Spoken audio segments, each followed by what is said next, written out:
ഞാൻ lorry owners ഫെഡറേഷൻ്റെ ജില്ലാ സെക്രട്ടറിയാണ്. പേര് വിനോദ്. മാനന്തവാടിയാണ് വീട്. എനിക്ക് പറയാനുള്ളത്, നമ്മൾ ലോറി പ്രസ്ഥാനം എന്ന് പറയുന്നത് അന്നന്ന് നശിച്ചുകൊണ്ടിരിക്കുന്നൊരു പ്രസ്ഥാനമാണ്. അപ്പം ഇപ്പോൾ ഡീസലിന് ഒരു 15 ദിവസം കൊണ്ട് തന്നെ 8 രൂപ വർധനയുണ്ടായി. അതിൻ്റെ അടിസ്ഥാനത്തിൽ നമ്മളിപ്പം ലോറി വാടക 15% മാനന്തവാടി വർദ്ധിപ്പിച്ചിട്ടുണ്ട്. ഈ വർദ്ധിപ്പിച്ചിട്ട് ഈ പുറമേ നിന്ന് വരുന്ന കരിങ്കാലികളായ കുറേ വണ്ടികൾ വാടക കുറച്ചിട്ട് ടെന്നേജ് കയറ്റിയിട്ട് ഓടുകയാണ്. അതായത് 12 ടൺ എടുക്കാൻ പറ്റുന്ന വണ്ടികളിൽ 20 ടണ്ണും 20 ടൺ എടുക്കാൻ പറ്റുന്ന വണ്ടികളിൽ 40 ടണ്ണും കയറ്റിയിട്ട് അവർ വാടക ഒപ്പിക്കുകയാണ്.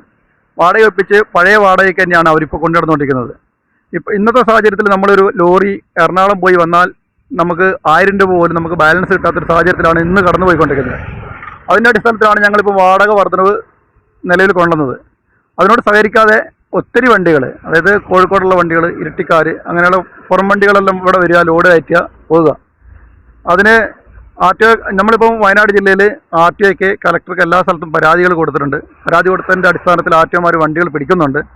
ഓവർലോഡ് കയറ്റുന്ന എല്ലാ വണ്ടികൾക്കും നല്ലൊരു പൈസ RTOമാർ ഫൈൻ ഇടുന്നുണ്ട്. പോലീസ് ഡിപ്പാർട്ട്മെൻറ്റിൽ നിന്ന് നമുക്ക് പരിപൂർണ്ണ സഹകരണമുണ്ട്. പോലീസുകാരാണെങ്കിൽ ഓവർലോഡിൻ്റെ വണ്ടികൾ പിടിക്കുന്നുണ്ട്.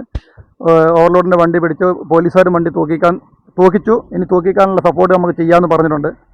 അപ്പോൾ ഈ ഓവർലോഡ് നിന്നാൽ മാത്രമേ നമുക്ക് വയനാട്ടിലും കേരളത്തിലെല്ലാം ഈ ലോറി പ്രസ്ഥാനം നമുക്ക് മുന്നോട്ട് കൊണ്ടുപോകാൻ വേണ്ടി കഴിയുള്ളൂ.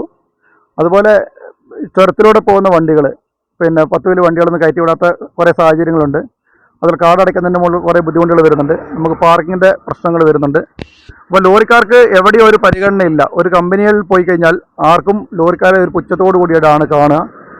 ലോറിക്കാർക്ക് വാടക തരാൻ വേണ്ടി മാത്രമാണ് കമ്പനികൾക്ക് എല്ലാവർക്കും മടിയുള്ളൂ. ലോഡ് കയറ്റുന്ന ലോഡിങ്ങാർക്ക് എത്ര പൈസ വേണമെങ്കിലും കൂലി കൊടുക്കാം. ഇന്നത്തെ സാഹചര്യത്തിൽ അവർ ലോറിക്കാർക്ക് വാടക കൊടുക്കില്ല. ഒരു 12 വീല് വണ്ടിയിൽ കട്ടൻസും കൊണ്ട് പോകുന്ന ഒരു ടെന്നിന് 1100 രൂപയാണ് ടിമ്പറുകാർ കൊടുക്കുക. അതേ വണ്ടിയിൽ ലോഡ് കയറ്റുന്നതിന് 30,000 രൂപ ലോഡിങ്ങാർക്ക് അവർ ചാർജ് കൊടുക്കുന്നുണ്ട്. അതിന് അവർക്ക് പ്രശ്നമില്ല. എന്ന് വെച്ചാൽ ലോഡിങ്ങാർ സഹകരിച്ച് കഴിഞ്ഞാൽ അവർ വന്നു കഴിഞ്ഞാൽ മാത്രമേ അവർക്ക് ലോഡ് കയറ്റാൻ പറ്റുള്ളൂ. അപ്പം ലോറിക്കാർ അവർക്ക് അടിമകളായി നിൽക്കുന്ന ഒരു സാഹചര്യത്തിലാണ് ഇപ്പം എല്ലാവരും കാണുന്നത്. ഈ സാഹചര്യമൊക്കെ മാറി ലോറി പ്രസ്ഥാനത്തെ നല്ലൊരു വിജയത്തിലേക്ക് കൊണ്ടുവരാൻ വേണ്ടിയിട്ട് വാടക കൂട്ടിയ എല്ലാവരും സഹകരിച്ച് നമുക്ക് തരാനും അതിൽ ഓവർലോഡ് നിർത്താനും നമ്മളിവിടെ സഹകരിക്കണം എന്നാണ് നമുക്ക് ഇതിൽ പറയാനുള്ളത്.